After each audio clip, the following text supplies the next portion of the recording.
الرحمن الرحيم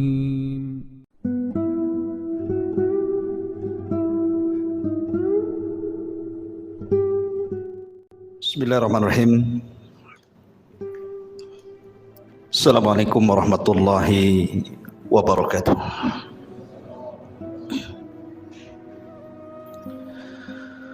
Bihamdillahi wassalatu wassalamu ala rasulillah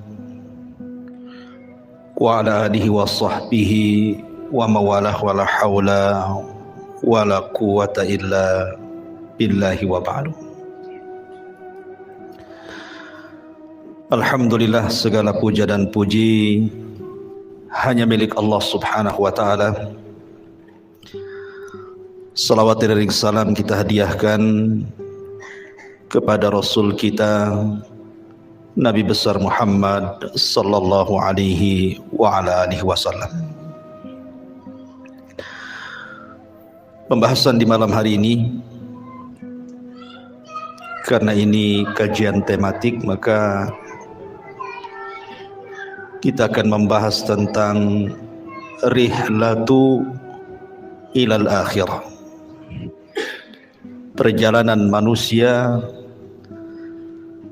dari sejak lahir, kemudian wafat, kemudian menuju alam akhirat dan segala macam yang terjadi setelah kematian, sampai Allah masukkan kita ke dalam surga, atau na'udzubillah, mungkin sebagian manusia Allah masukkan ke neraka.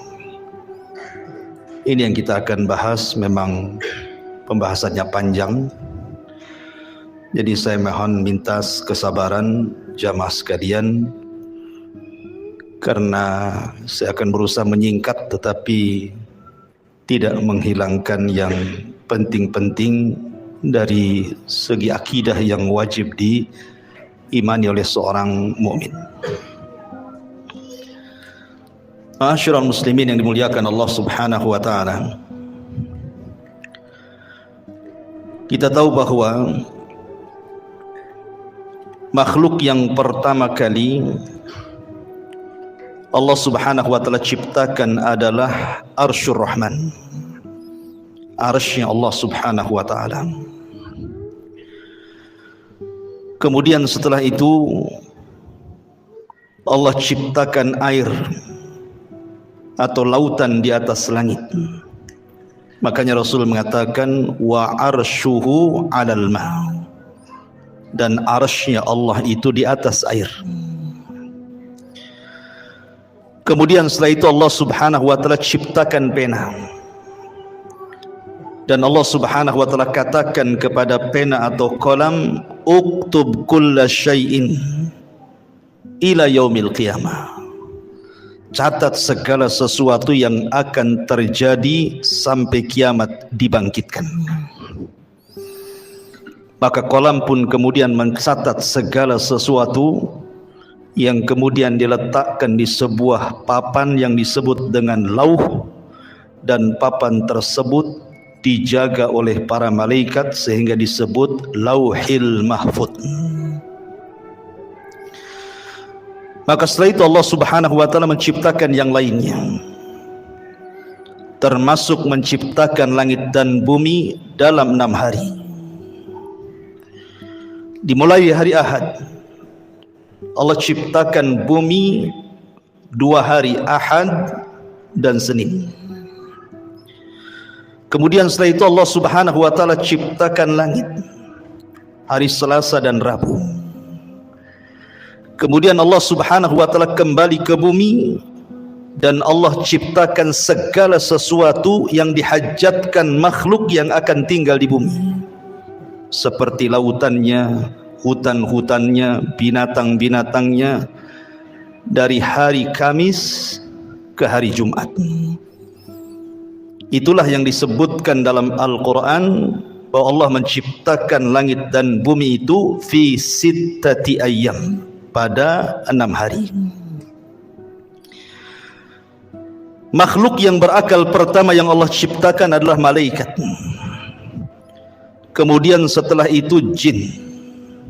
baru makhluk yang berakal terakhir adalah manusia, dimulai daripada Adam alaihi salatu wassalam.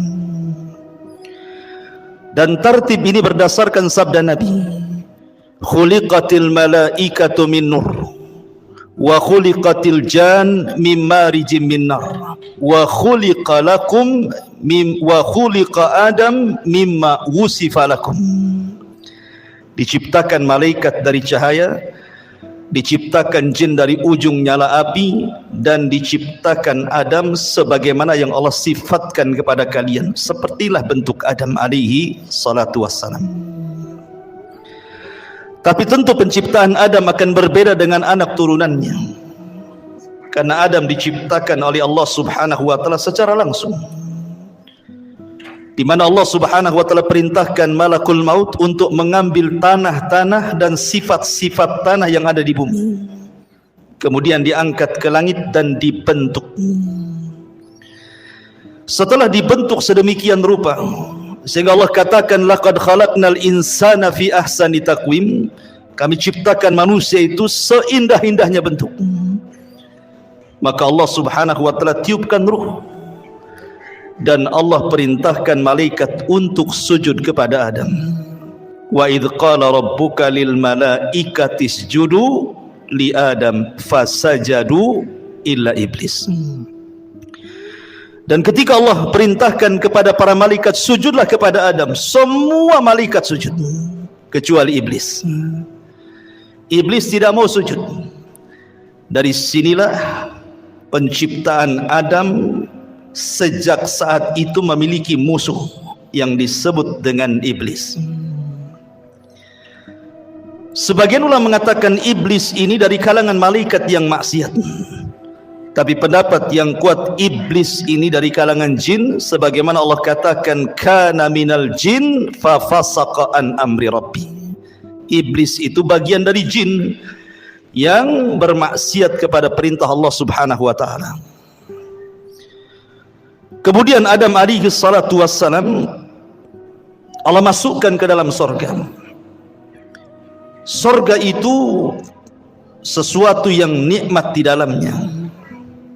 Ada kebun-kebunnya, ada tanam-tanamannya, ada rumah-rumah yang indah, istana-istana yang megah, sungai-sungai yang luar biasa.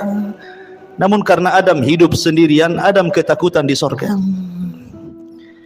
sehingga Allah subhanahu wa ta'ala kehendaki untuk menciptakan satu makhluk yang akan menemani Adam di sorga. Tidurlah Adam.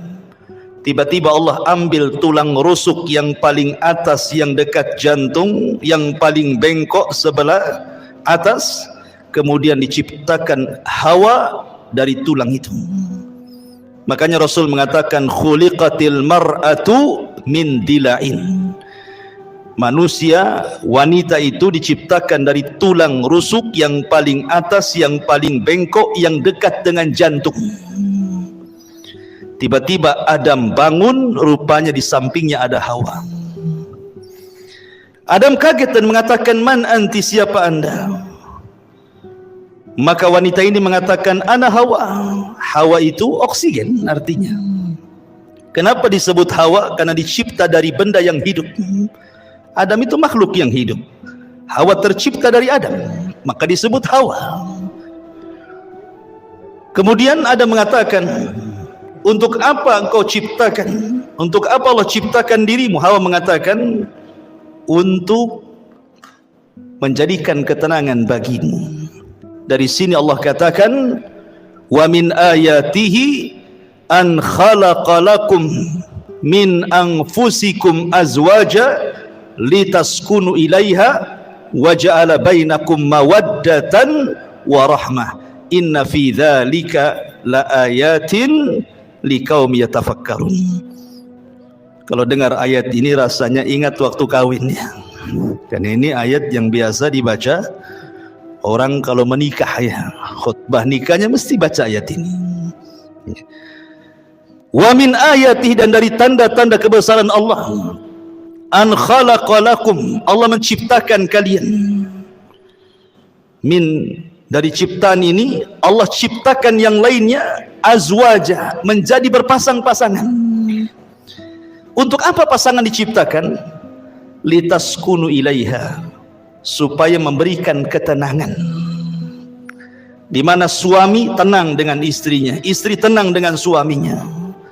Makanya orang yang tidak pernah menikah nggak akan tenang. Tenang-tenangnya pun tidak akan tenang dia. Gimana? Masak-masak sendiri kan itu. Nyuci-nyuci sendiri, gimana bisa tenang?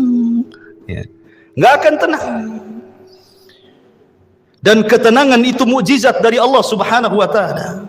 Dengan ketenangan itu lahirlah mawaddatan warahmah. Timbul rasa cinta, timbul pula kasih sayang di situ. Padahal sebelumnya tidak saling mengenal. Terkadang main jodoh-jodohan saja tuh. Tapi dari sini Allah ciptakan Hawa untuk Adam supaya Adam tenang di sorga. Tapi dengan hikmah Allah Subhanahu wa taala yang Allah kehendaki, yang sudah dicatat di Lauhil Mahfuz, Adam pun harus melakukan satu maksiat di sorga. Ketika Allah Subhanahu wa taala katakan wala taqraba hadhihi syajarah, jangan dekat-dekat pohon ini. Dekat saja tidak boleh, apalagi makan. Begitu bahasa Quran. Seperti Allah mengatakan wala taqrabu zina, dekat zina saja tidak boleh, apalagi berzina. Karena kalau sudah mendekat pasti melihat, kalau sudah melihat penasaran, kalau penasaran ingin pula mencicipi, akhirnya kemudian memakannya. Ada kisah Israiliyat. Ini kisah Israiliyatnya. Kisah Israiliyat itu tidak mengapa dikisahkan, tapi jangan didustakan, jangan dibenarkan. Makanya Rasul mengatakan hadithu an Bani Israil wala haraj. Tidak mengapa kisahkan Bani Israel kalau itu tidak bertentangan dengan syariat Islam. Adam itu tidak memakan buah sampai habis, tidak. Dia hanya nyicipi sedikit saja. Ketika kemudian sampai di tenggorokan, Adam ingat. Maka keselaklah Adam. Makanya setiap laki-laki pasti ada hulkumnya di sini. Ada yang benjolan di sini kan? Ya, itu karena Adam keselak katanya. Keselak buah itu di sini, buah khuldi. Adapun Hawa habis pula dia. Wah, beda pula laki-laki dengan perempuan. Biasanya perempuan agak rakus ya. Habis dia. Dengan sebab itulah maka Allah Subhanahu wa taala uji Hawa dengan keluar darah haid. Dari situlah maka keturunannya para wanita pasti setiap bulan akan keluar darah haid. Ini kisah Israiliyat. Maka kemudian Allah Subhanahu wa taala murka. Kemudian Allah Subhanahu wa taala usir Adam, Hawa dan iblis. Dan Allah katakan kulnah bitu minha jami'ah, keluar kalian semua dari sorga. Hei Adam, hei Hawa, hei iblis, keluar. Fa imma ya'tiyannakum minni hudan fala khaufun alaihim walahum yahzanun. Kelak setelah kalian bertiga di bumi, kami akan turunkan petunjukku. Maka siapa yang mengikuti petunjukku tidak akan merasa takut dan tidak akan bersedih hati. Dalam ayat yang lain, fala yadhillu wala yashqa, tidak akan tersesat dan tidak mungkin celaka. Dengan takdir Allah, iblis diturunkan di lautan, Adam diturunkan di Sri Lanka, dan Hawa diturunkan di Jeddah. Maka iblis membuat istananya di atas air. Kemudian Adam harus berjalan entah berantah ke mana. Begitu juga Hawa, tidak dijelaskan waktunya. Tiba-tiba kemudian keduanya berjumpa di Muzdalifah. Kemudian keduanya pun akhirnya sampai di Arafah. Disebut Arafah karena Adam mengetahui Hawa dan Hawa pun mengenali Adam, maka disebut Arafah. Arafah itu artinya mengetahui. Maka dari situlah Allah ajarkan satu kalimat, kalimat yang siapapun membacanya gugur semua dosanya. Apa kalimatnya? Rabbana zalamna anfusana wa illam taghfir lana wa tarhamna lanakunanna minal khasirin. Inilah kalimat yang pertama diucap di kolong langit. Adam dan Hawa diajarkan kalimat ini. Fatalaqqa Adam mir rabbihi kalimat. Rabbana zalamna anfusana ya Rabb, kami telah mendolimi diri-diri kami. Kalau engkau tidak merahmati dan tidak mengampuni dosa kami, tentu kami termasuk orang-orang yang merugi. Maka Adam dan Hawa pun Allah ampuni dosa-dosanya. Kemudian keduanya diizinkan untuk masuk ke haram. Maka Adam pun menetap di tempat yang di situ dibangun Ka'bah hari ini. Itulah tempat pertama di bumi Allah diibadahi oleh manusia. Disitulah Adam beribadah bersama Hawa. Kemudian Allah Subhanahu wa ta'ala takdirkan Adam berhubungan dengan Hawa. Dari sini anak turunan Adam penciptaannya berbeda. Sebagaimana hadis Abdullah ibn Mas'ud radhiyallahu anhu, ketika Allah Subhanahu wa ta'ala menciptakan manusia, pertama kali Allah pertemukan air sperma, kemudian masuk ke rahim perempuan, maka 40 hari menjadi segumpal nutfah sperma. Kemudian 40 hari berikutnya menjadi segumpal darah. Kemudian 4 hari berikutnya menjadi segumpal daging. Kemudian terangkailah badan manusia. Artinya kalau sudah 4 bulan sudah berbentuk tuh. Mana kepalanya, mana tangannya, mana badannya, mana kakinya. Di USG pun tahu kelaminnya sekarang. Disitulah Allah tiupkan ruh lewat para malaikat, dan Allah perintahkan malaikat itu tiupkan ruh kepada janin itu. Kemudian catat rizkinya, catat amalannya, catat ajalnya, catat su'ul khotimah dan husnul khotimahnya. Maka setelah 9 bulan maka lahirlah janin tersebut menjadi manusia.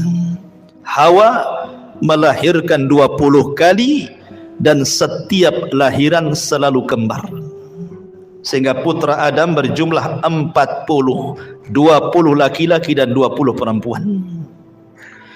Kemudian setelah anak-anak Adam kemudian besar,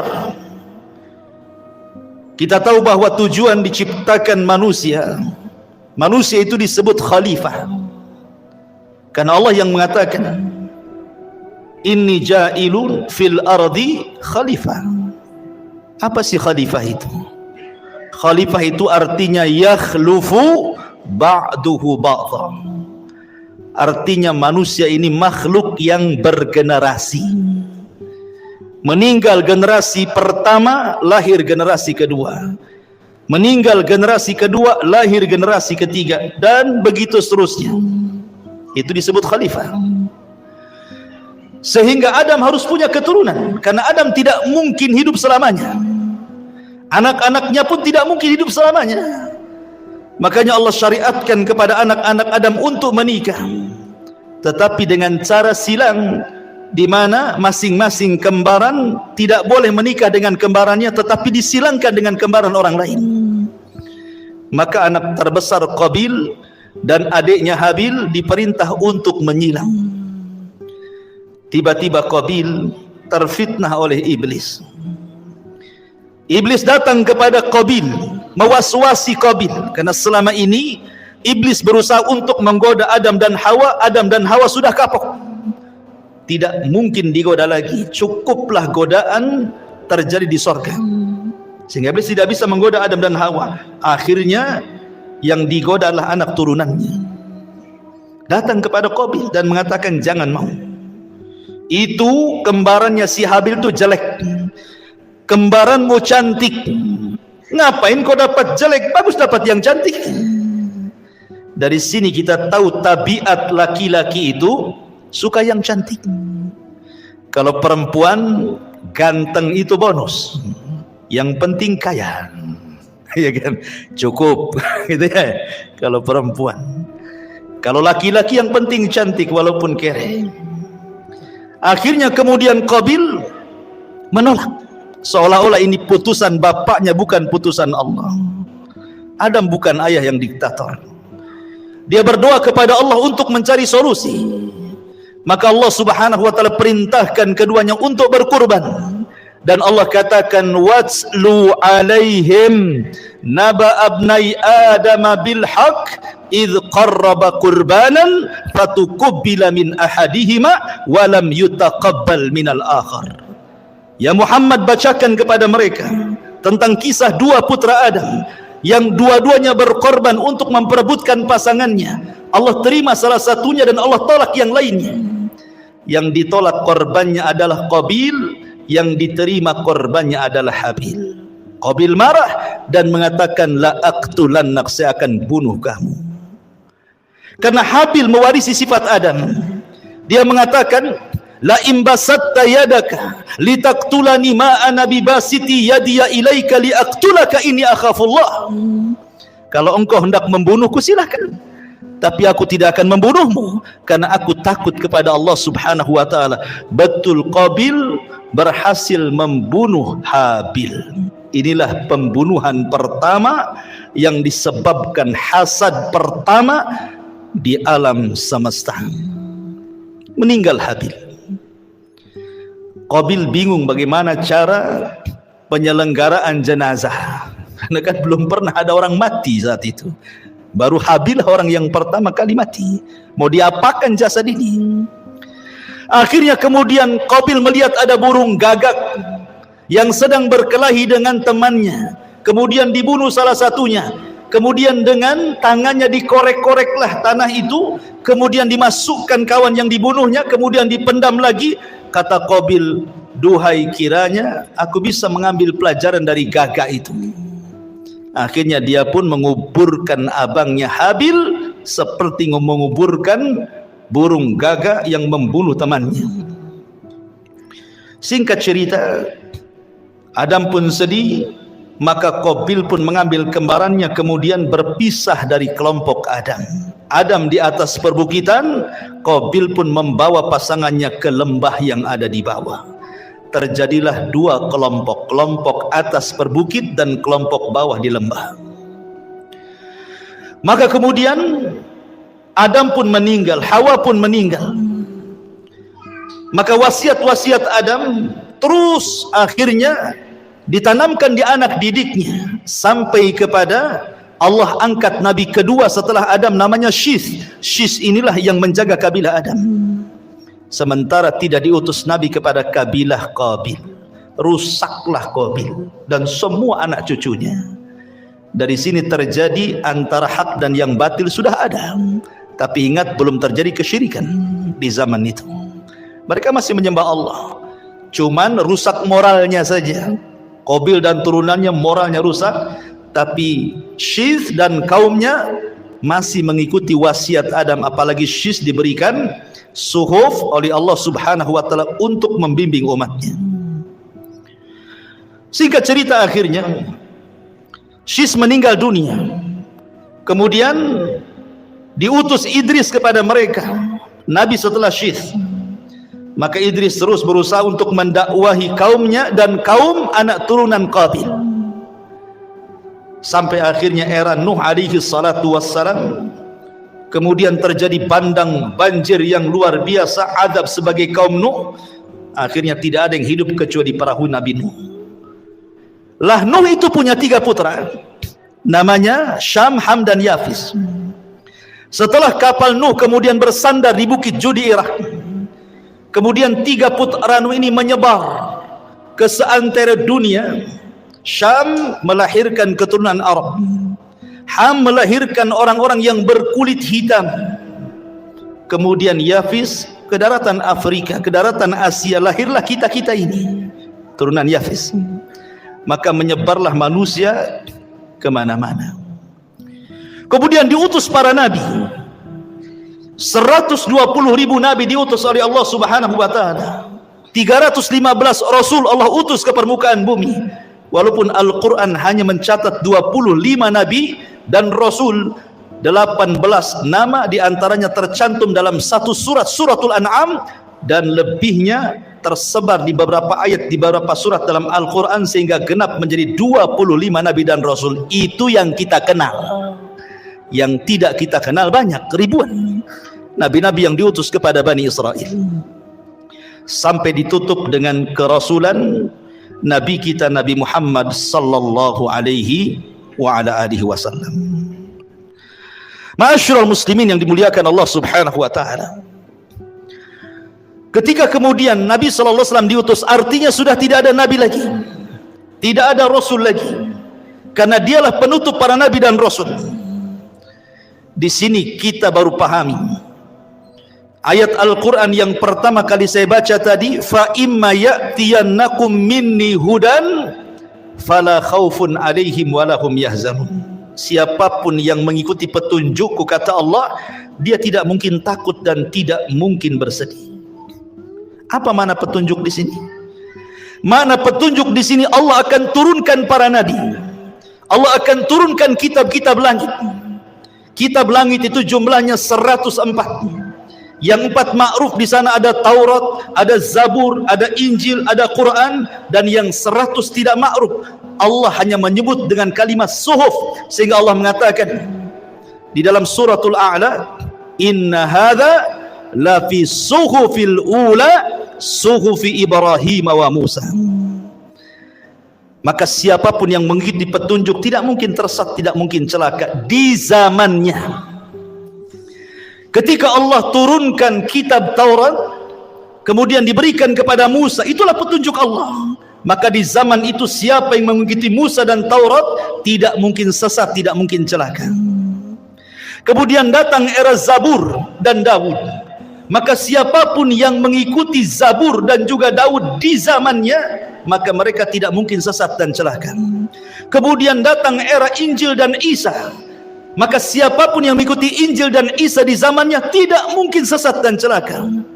Kemudian yang terakhir Allah turunkan Al-Quran, dan Allah utus Nabi kita Muhammad sallallahu alaihi wasallam. Maka siapapun yang mengikuti Nabi sallallahu alaihi wasallam dan Al-Quran, fala yadhillu wala yasqa, tidak mungkin sesat dan celaka.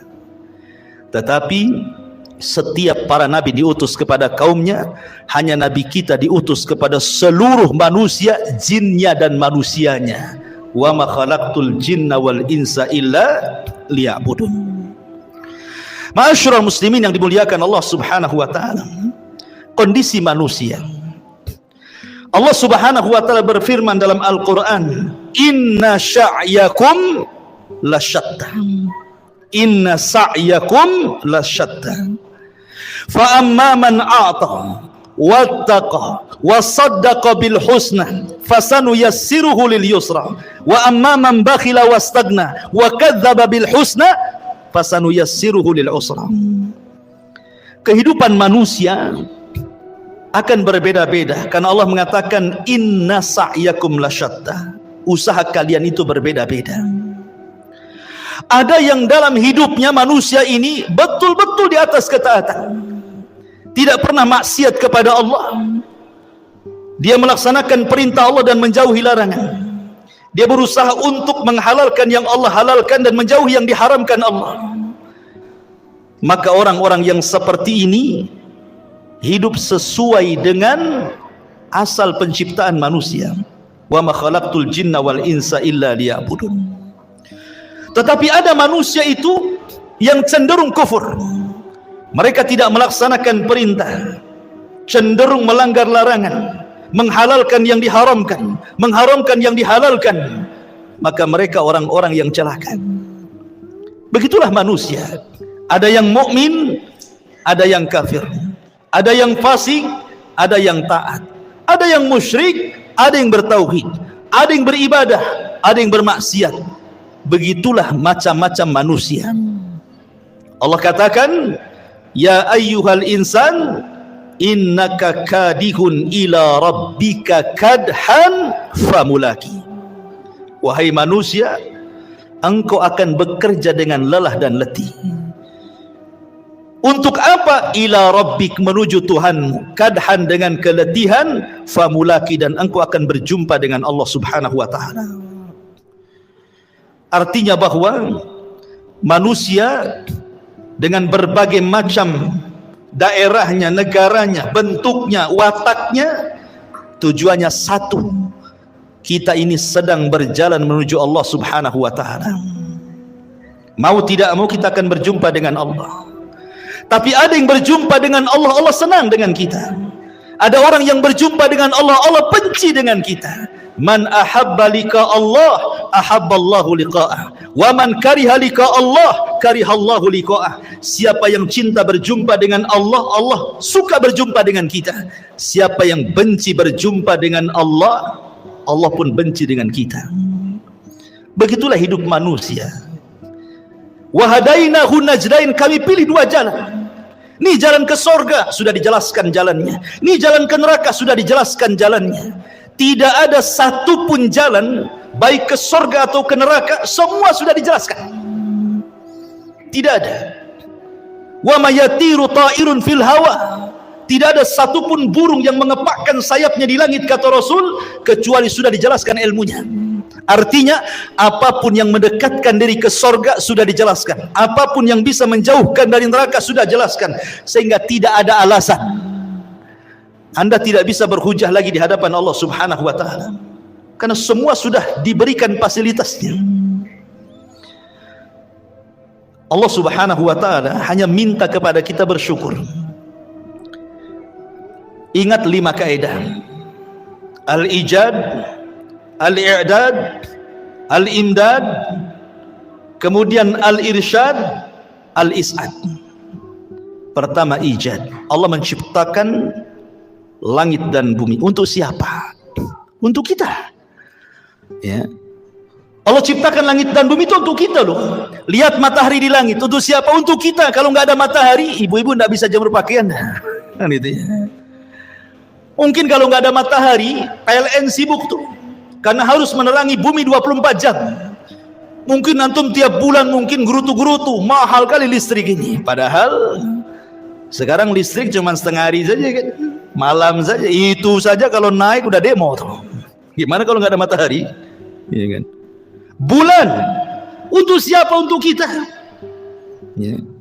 Kita bisa mengambil keindahan bulan, bintang-bintang, macam-macam. Apalagi bumi, itu disebut ijad. Allah siapkan tuh langit dan bumi untuk manusia. Kemudian yang kedua, al-i'dad. Setelah Allah ciptakan, Allah persiapkan fasilitasnya. Allah ciptakan lautan dengan berbagai macam jenis ikan-ikannya. Entah berapa jumlah ikan kita tidak tahu, dengan berbagai macam warnanya. Siapa yang ngecat ikan satu-satu? Sudah terwarnai semuanya kan? Nggak ada orang yang sanggup ngecat ikan satu lautan itu. Ada yang merah, ada yang hijau, ada yang macam-macam kan warna itu. Kalau bukan karena Allah. Allah ciptakan hutan dan berbagai macam tumbuh-tumbuhan dan buah-buahannya. Allah ciptakan kebun sawah dan Allah ciptakan berbagai macam biji-bijiannya. Allah ciptakan semuanya. Allah persiapkan fasilitasnya. Kemudian yang ketiga, al-imdad. Allah perbanyak. Satu pohon mangga, buahnya mungkin ada 100-200 mangga. Dari 300 atau 400 mangga yang di satu pohon itu kan semua ada bijinya tuh. Kalau seandainya dari 100 buah mangga di satu pokok mangga ini, bijinya ditanam semuanya, dari satu tumbuh 200. Ya kan? Bahkan ada satu buah itu bijinya ratusan tuh. Seperti buah apa tuh? Yang ratusan itu. Delima kan coba. Satu pohon delima nih, buahnya kan banyak. Ini satu buah saja kalau tertanam semua bijinya, tumbuh macam-macam delima. Itu artinya Allah tidak putus pohon sampai di situ. Ada generasi pohon yang jauh lebih banyak lagi dari turunannya. Itu namanya al-imdad. Allah tidak akan putus nikmatnya. Ikan, satu ikan lahir anaknya ratusan ikan. Dari ratusan ikan lahir lagi ribuan ikan. Nggak akan terputus. Itu namanya imdad. Allah tidak akan memutus nikmat. Kemudian setelah itu yang keempat, al-irsyad. Allah arahkan manusia Mana ikan yang bisa dimakan, mana yang tidak. Mana buah yang bisa dimakan, mana yang tidak. Mana daun-daunan yang bisa dilalap, mana yang tidak. Mana yang bisa dijadikan obat, mana yang tidak. Mana yang mengenyangkan, mana yang tidak. Irsyad diarahkan, karena tidak semua bisa dimakan kan. Baru yang terakhir al-is'ad, manusia dapat mengambil faedahnya. Dengan makan ini jadi kenyang, makan itu jadi kenyang, minum ini jadi sehat, minum itu jadi hilang penyakit. Bahagia manusia. Allah itu sudah memberikan nikmat segalanya. Makanya Allah mengatakan fabi ayyi ala'i rabbikuma tukadziban. Nah, nikmat mana lagi yang akan kau dustakan? Nikmat mana lagi? Enggak ada ceritanya orang kelaparan kalau dia mau usaha. Orang tinggal datang ke sungai mancing dapat ikan dia. Sungai itu kan bukan milik orang. Lautan bukan milik orang. Bawa perahu nelayan tuh memanggil, ada tiketnya masuk lautan? Nggak bisa, nggak ada.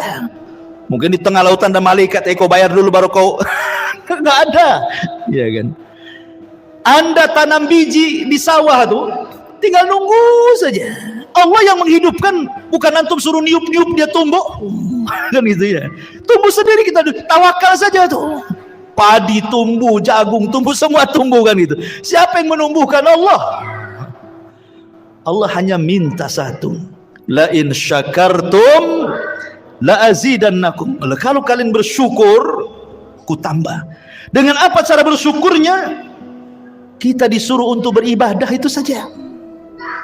Disuruh untuk beribadah, itulah syukurnya. Makanya Allah mengatakan falyabudu rabb hadzal bait alladzi at'amahum min ju'in wa amanahum min khauf. Allah sudah berikan rasa kenyang dari rasa lapar. Allah sudah berikan rasa tenang dari rasa ketakutan. Allah hanya minta falyabudu rabb hadzal bait, sembah Rabb pemilik Ka'bah ini, Allah, itu saja. Tetapi ada manusia yang syukur, ada juga yang ingkar. Itulah manusia. Memang manusia diciptakan seperti itu. Ma'asyiral muslimin yang dimuliakan Allah Subhanahu wa taala. Allah Subhanahu wa taala tidak akan mengekalkan dunia. Dunia ini ada batas waktunya. Sejak zaman Adam alaihi salatu wassalam sampai diutusnya Nabi kita yang mulia alaihi salatu wassalam, artinya usia bumi itu semakin dekat dari kehancurannya. Karena Rasul yang mengatakan bu'istu ana was-sa'ah kahataini, diutusnya aku dengan tegaknya hari kiamat seperti ini. Rasul menegakkan syababah, telunjuk dengan jari tengah kemudian merapatkannya, artinya dekat sekali waktunya. Dan Allah Subhanahu wa taala Maha Adil. Allah tidak langsung sekonyong-konyong mendatangkan kiamat, tidak. Allah tidak mendatangkan kiamat langsung tiba-tiba digempakan satu dunia, tidak. Allah itu adil, rahim kepada hamba-hambanya. Diberikan kesempatan untuk taubat, diberikan kesempatan untuk masuk surga dengan dikirim tanda-tanda kiamat kecil. Dan 90% lebih tanda-tanda kiamat kecil itu hampir semua sudah terjadi dan kita bisa saksikan setiap hari ada. Hanya mungkin 10% saja yang belum terjadi. Ya kurang lebih seperti itu. Artinya 90% sudah terjadi sejak zaman Nabi sampai hari ini. Karena tanda-tanda kiamat kecil itu ada yang terjadi di zaman Nabi dan tidak akan terulang. Seperti terbelahnya bulan, itu di zaman Nabi saja, nggak mungkin terulang lagi. Ya. Kemudian diutusnya Rasul dan meninggalnya Nabi sekali saja, nggak mungkin Nabi dihidupkan lagi.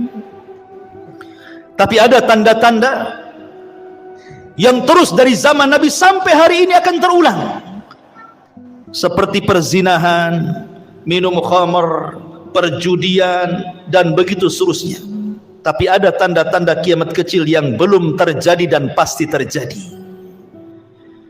Dan ada tanda-tanda kiamat kecil yang diselipkan di antara tanda-tanda kiamat besar. Apabila semua tanda-tanda kiamat kecil, ikhwan, sudah ada, sudah terjadi, maka Allah Subhanahu wa taala akan kirim tanda-tanda alamatus saatil kubra, tanda-tanda kiamat besar.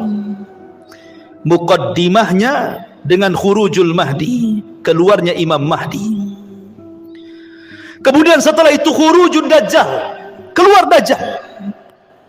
Dajjal ini akan keluar selama 40 hari. Satu hari sama dengan setahun, hari kedua sama dengan sebulan, hari ketiga sama dengan sepekan, dan hari keempat sama dengan hari-hari waktu yang kita lalui. Sampai sahabat bertanya Rasul, yang satu hari bagikan satu tahun, cemana solatnya? Maka Rasul mengatakan, solatlah dengan cara mengira-ngira waktu. Oh, kalau dari asar ke maghrib sekian jam, berarti masuk waktu maghrib. Dari maghrib ke isya, oh cuma 2 jam, berarti masuk waktu isya. Karena 1 tahun lama, ikhwan. Dan dari sini menunjukkan Dajjal itu bukan hanya masuk ke daerah-daerah yang normal waktunya, tetapi juga masuk ke daerah-daerah kutub yang terkadang satu harinya lama sekali. Artinya tidak ada satu tempat kecuali diinjak Dajjal, kecuali Mekah dan Madinah. Kemudian Isa bin Maryam turun, diapit dengan 2 malaikat di menara putih sebelah timur Damaskus. Kemudian akan bergabung dengan tentara Al-Mahdi di Bukit Tur dan memerangi Dajjal. Dan Isa berhasil membunuh Dajjal, mematahkan salib, membunuh babi, dan berhukum dengan hukum keadilan. Banyak orang masuk Islam sebelum wafatnya Isa bin Maryam. Kemudian setelah fitnah Dajjal hilang, datang fitnah yang ketiga. Tanda-tanda kiamat besar, khuruju Ya'juj wa Ma'juj, keluar Ya'juj dan juga Ma'juj. 2 kabilah besar, turunan Yafis ibn Nuh, yang dahulu pernah dibenteng oleh Dzulqarnain. Tiba-tiba kemudian gerbangnya pecah, mereka pun keluar min kulli hadabin yansilun, bagaikan bah air yang terjun dari ketinggian saking banyaknya. Sehingga ketika rombongan yang pertama keluar melintasi danau Tiberias, mereka pun minum dari danau itu. Kemudian rombongan yang terakhir bingung karena airnya habis diminum Ya'juj wa Ma'juj.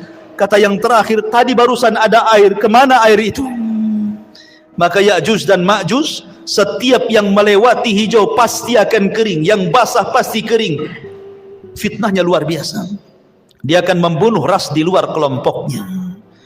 Dan jumlah mereka satu dari kita 999 dari mereka. Makanya Rasul mengatakan, kau tidak bisa menghadapinya. Maka Allah mengatakan, ya Isa, selamatkan orang-orang yang selamat, sembunyi di Bukit Tur, karena engkau tidak bisa memeranginya. Akhirnya kemudian Ya'juj wa Ma'juj merusak di permukaan bumi, membunuh orang di luarasnya. Akhirnya dia sombong, kemudian mengatakan, qatalna man fil ardi sanaqtuluhu man fis sama, katanya. Aku sudah bunuh semua orang yang ada di bumi, sekarang yang di langit ku bunuh, katanya. Saking sombongnya. Akhirnya panahnya diarahkan ke langit, tombaknya diarahkan ke langit. Maka Allah mengatakan, wa makaru makran wa makarna makran wallahu khairul makirin. Mereka hendak membuat makar, Allah juga punya makar, dan sebaik-baik makarlah makar Allah. Allah sengaja panah itu disedot sampai ke awan, dibalikkan dengan ujung-ujungnya ada darah, seolah-olah mereka sudah membunuh makhluk yang di langit. Makin sombong mereka. Dan mereka mengatakan, sudah tidak ada makhluk kecuali sudah kubunuh semua, kata Ya'juj dan Ma'juj. Maka Isa berdoa agar Allah membinasakan mereka. Dikirimlah naghaf, ulat-ulat kecil, kemudian menggigit tengkuknya, satu mati, semua mati. Tidak ada sejengkal di bumi kecuali ada bangkainya. Bagaimana cara membersihkannya? Isa berdoa agar Allah membersihkan bangkai Ya'juj dan Ma'juj. Dikirimnya burung-burung sebesar unta, mengambil bangkai itu, entah dibuang, entah berantah ke laut mana.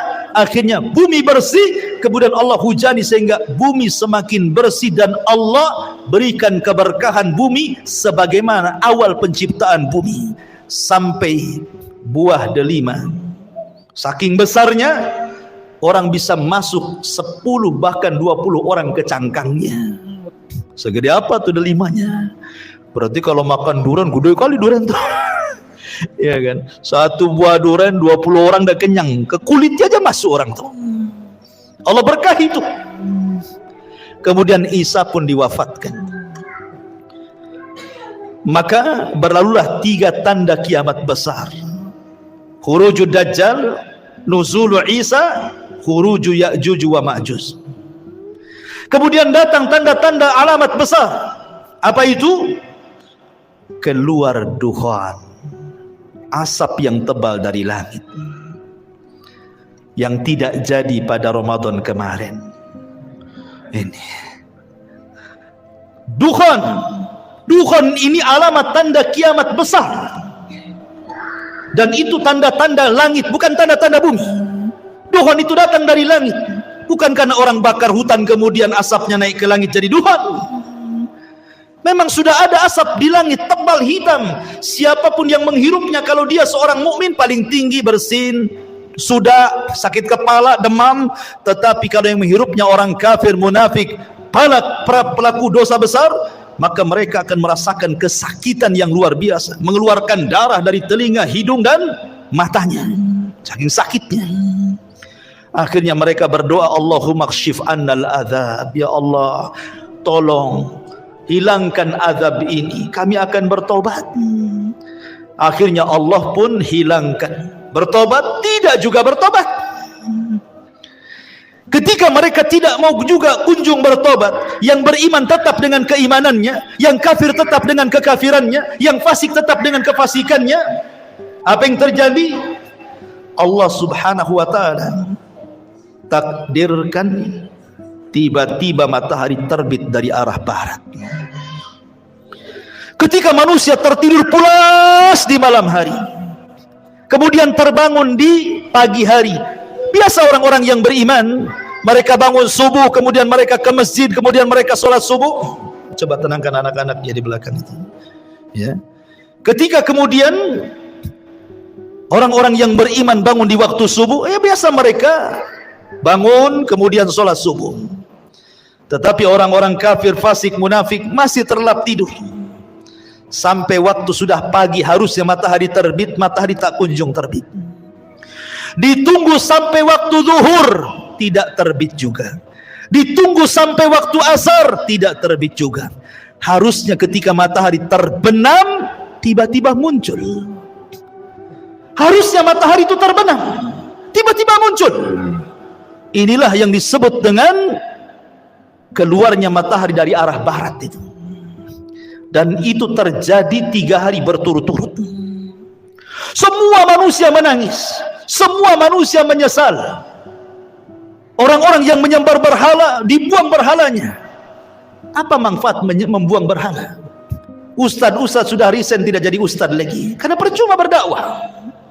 Tobat sudah ditutup, karena pintu tobat itu akan diterima di 2 waktu. Pertama, nyawa belum sampai di tenggorokan. Yang kedua, matahari sudah belum terbit dari arah barat. Kalau sudah nyawa di tenggorokan, matahari terbit dari arah barat, maka Allah mengatakan, la yanfa'u imanukum, tidak akan bermanfaat iman kalian. Tidak akan bermanfaat iman kalian. Lalu apa gunanya bertobat? Maka kemudian setelah 3 hari, Allah munculkan dabatun minal ar, binatang yang muncul dari perut bumi bisa bicara. Dalam hadis yang lemah, ada yang mengatakan kisah Israiliyat, tangan kanannya memegang stempel Nabi Sulaiman dan tangan kirinya membawa tongkat Nabi Musa. Setiap berjumpa dengan orang mukmin distempel dahinya, bercahaya mukanya. Setiap berjumpa dengan orang kafir dipukul dengan tangan kiri dengan tongkat Musa, gosong semua wajahnya. Dari situ hilang nama, yang ada hanya kalimat mukmin dan kafir. Dan tidak tersinggung kalau ada orang dikatakan mau kemana min, mau ke pasar fir, nggak tersinggung. Kalau sekarang tersinggung. Orang kafir kita kafirkan saja, orang Islam tersinggung. Jangan dibilang kafir, bilang non muslim katanya. Kan itu ya. Nanti di akhir zaman loh, orang mukmin mengkafir-kafirkan orang kafir, nggak tersinggung. Kenapa pula orang sekarang tersinggung? Gitu kan aneh gitu ya. Kafir itu ada bahasanya dalam Quran, lam yakunil ladzina kafaru. Siapa kafaru? Min ahlil kitab, orang Yahudi dan Nasrani. Kalau Allah katakan Yahudi kafir, kita katakan kafir. Kalau katakan Nasrani kafir, kita katakan kafir. Harus dikatakan apa lagi? Allah yang mengatakannya, kita kan hanya mengikuti apa yang Allah katakan. Kecuali kalau Allah tidak kafirkan, Anda kafirkan, nah itu jangan. Kok Anda ini masuk ke khawarij namanya, mengkafir-kafirkan yang bukan orang kafir, akhirnya sampai mengebom sana sini jadinya. Itu manhaj takfir, tidak boleh ya. Maka setelah kemudian tidak ada satupun manusia kecuali stempel oleh dabatul ar ini, binatang yang melata yang bisa bicara ini. Binatang ini tidak membunuh, dia hanya menstempel-stempel saja. Kemudian binatang ini pergi entah berantah, hilang, karena ini tanda-tanda kiamat. Setelah itu kemudian muncul tanda-tanda yang keberapa? Yang ke-7. Pertama, Dajjal. Kedua, turunnya Isa. Ketiga, munculnya Ya'juj dan Ma'juj. Keempat, asap tebal dari langit Tuhan. Kelima, terbit matahari dari arah barat. Keenam, munculnya binatang yang melata yang keluar dari perut bumi dan bisa bicara dan menstempel manusia. Ketujuh, terjadi gempa besar dari arah timur, yang bukan hanya merobohkan satu desa, satu negara dirobohkan gara-gara gempa itu. Kemudian yang ketujuh kedelapan, gempa dari arah barat. Setelah gempa dari arah timur, dari arah barat pula gempa. Negara-negara jatuh gara-gara gempa itu. Kemudian yang ke-9, terjadi gempa besar di Jazirah Arab. Inilah yang disabdakan Nabi SAW, khasfun bil masyriq wa khasfun bil maghrib wa khasfun bi jaziratil Arab. Gempa dari arah timur, gempa dari arah barat, gempa dari Jazirah Arab. Dan yang terakhir, khurujun nar, munculnya larva, munculnya api yang besar keluar dari perut Aden Yaman dan keluar dari negeri Hijaz. Kemudian api ini bergabung di antara dua tempat ini, menggiring manusia satu dunia, kemudian mengarahkan mereka ke negeri Syam. Api ini tidak membakar manusia, tapi dia membakar yang lainnya, karena tugasnya menggiring manusia sampai ke Syam. Setelah di Syam inilah yang disebut dengan Ardul Mahsyar, bumi perkumpulan manusia satu dunia di situ. Kemudian Allah kirim angin yang sepoi-sepoi, yang dingin banget angin ini. Angin ini masuk ke ketiak-ketiak orang yang masih punya iman walaupun sebiji dzarah. Kemudian Allah cabut nyawanya sehingga tidak ada yang beriman lagi di permukaan bumi. Disinilah Nabi SAW mengatakan, la taqumu sa'ah illa ala syiraril khalqi. Tidak mungkin tegak hari kiamat kecuali orang-orang yang hidup di permukaan bumi, tersisa orang-orang kafir. Orang yang beriman tidak akan merasakan kiamat karena sudah mati semua. Yang merasakan kiamat itu orang kafir. Yang Allah katakan yauma, pada hari ketika yanfukhu nafkhatan, di mana Allah Subhanahu wa taala memerintahkan malaikat Israfil untuk meniupkan sangkakala pertamanya. Apa yang terjadi? Idza zulzilatil ardu zilzalaha. Ketika tiupan itu ditiup oleh Israfil, maka satu bumi akan digempahkan. Wa idzal biharu fujjirat, maka semua air lautan ditumpahkan ke daratan.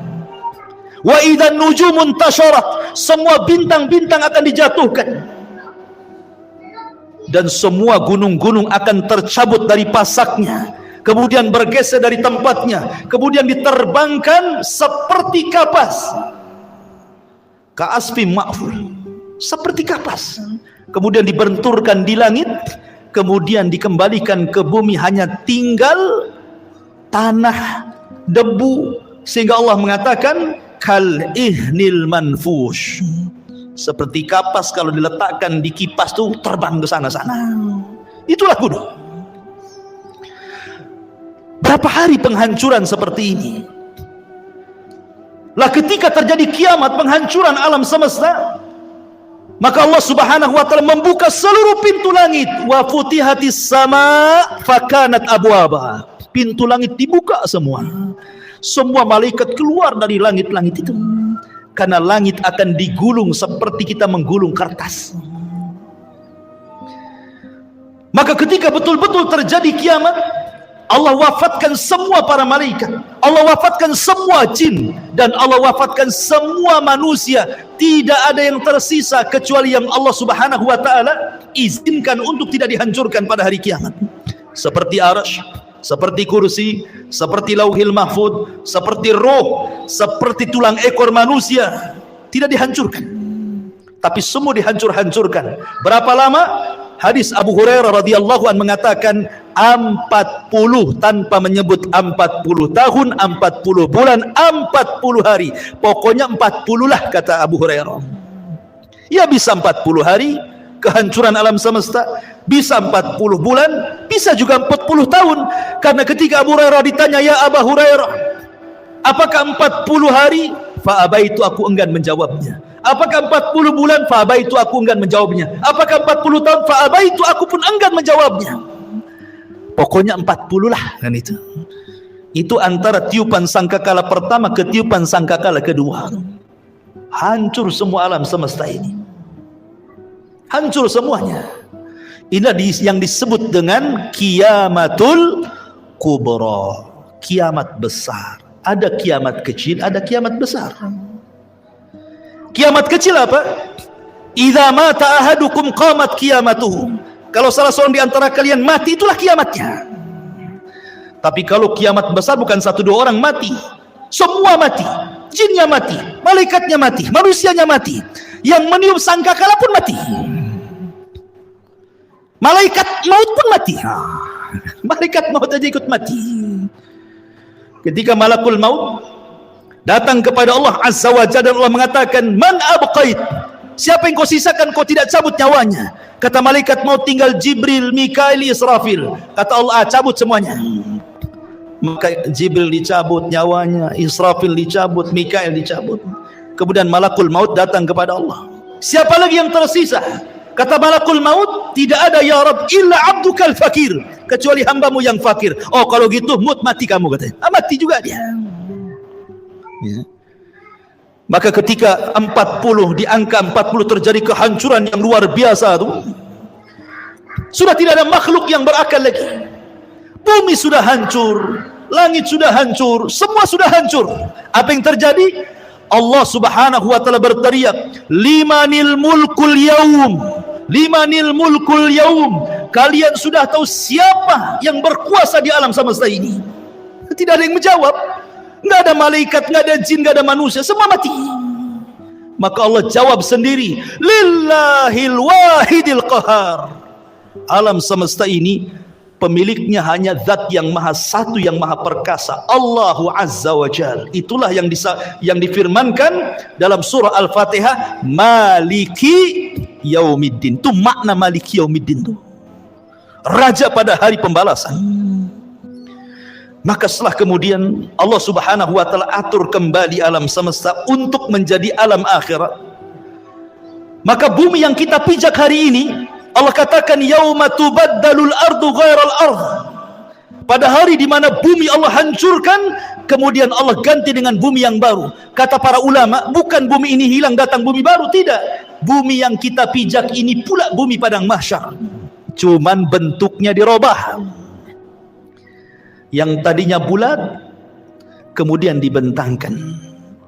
Yang tadinya kifata dilipat kemudian dibentangkan.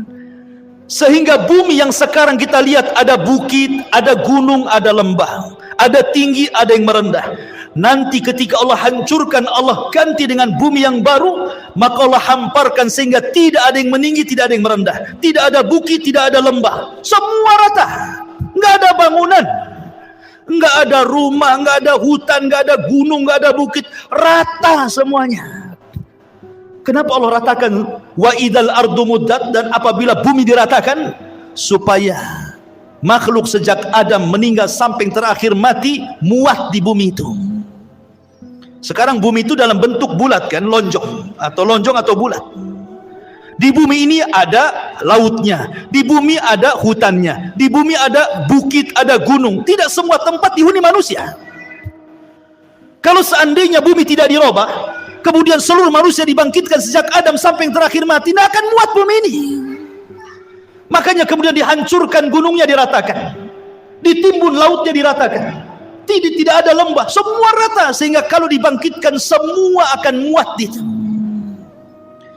Itulah padang mahsyar. Allah katakan, wa akhrajatil ardu athqalaha.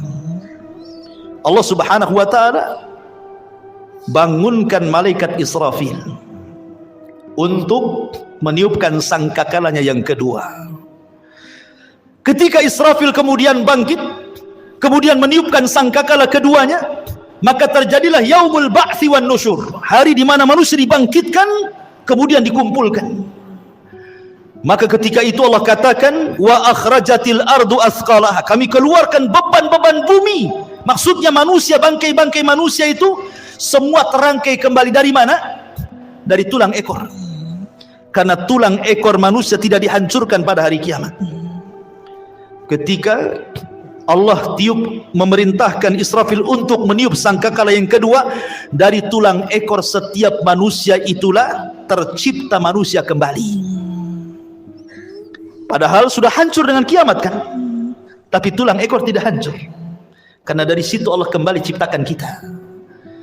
Kemudian jasad itu dilempar ke permukaan. Bayangkan sejak zaman Adam sampai yang terakhir mati itu jasad itu bergelimpangan di padang mahsyar.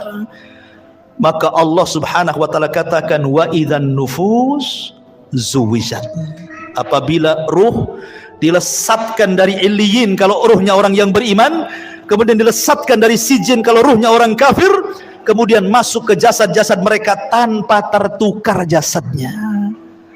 Nggak mungkin antum tertukar dengan kawan antum. Salah ini, badan antum di sini kok ruhnya masuk situ? Enggak, pasti akan pas ruh dengan jasad, ya itu juga. Ya. Disitulah manusia dibangkitkan. Ketika manusia dibangkitkan, orang-orang kafir ini digambarkan dalam surah Yasin, ya wailana man ba'atsana mim marqadina, katanya, duhai celaka kami, siapa yang membangunkan kami dari tidur-tidur kami ini? Maka mereka digambarkan seperti apa? Seperti larang. Al-qari'atu mal qari'ah wa ma adraka mal qari'ah yauma yakunun nasu kal farashil mabsus, seperti laron. Antum tahu laron? Laron ini kalau ada lampu maka dia akan mengejar lampu, dan mereka terbangnya tidak ada aturan, sehingga karena tidak ada aturan diterjang kawannya, besoknya jatuh semua, sayapnya tak kemana-mana. Begitulah kondisi manusia pada hari kiamat. Orang-orang kafir yang ke barat lari ke timur, yang dari timur lari ke barat, yang selatan lari ke utara, mereka tidak ada tujuan, seperti larang. Yauma yafirrul mar'u min akhihi wa ummihi wa abihi wa sahibatihi wa banihi likulli imri'in yauma idzin sya'nun yughni. Di mana orang lari dari saudaranya, lari dari ibu bapanya, lari dari pasangan dan anak-anaknya. Semua manusia sibuk dengan sendirinya, kecuali orang-orang yang beriman. Dibangkitkan tidak lari. Di sampingnya sudah ada pasangan istri, suaminya, anak, ibu, kakek, semua. Walladzina amanu wattaba'athum walladzina amanu, dan orang-orang yang beriman, wattaba'athum dzurriyyatuhum biimanin, kemudian keimanan diikuti oleh keluarganya, alhaqna bihim dzurriyyatuhum, maka kami kumpulkan keluarga yang beriman di satu tempat. Ketika orang-orang yang beriman ini melihat orang-orang kafir lari ke sana kemari, maka mereka hanya mengatakan, hadza ma wa'adar rahman wa sadaqal mursalun, inilah janji dari Allah Ar-Rahman dan benarlah ucapan para nabi.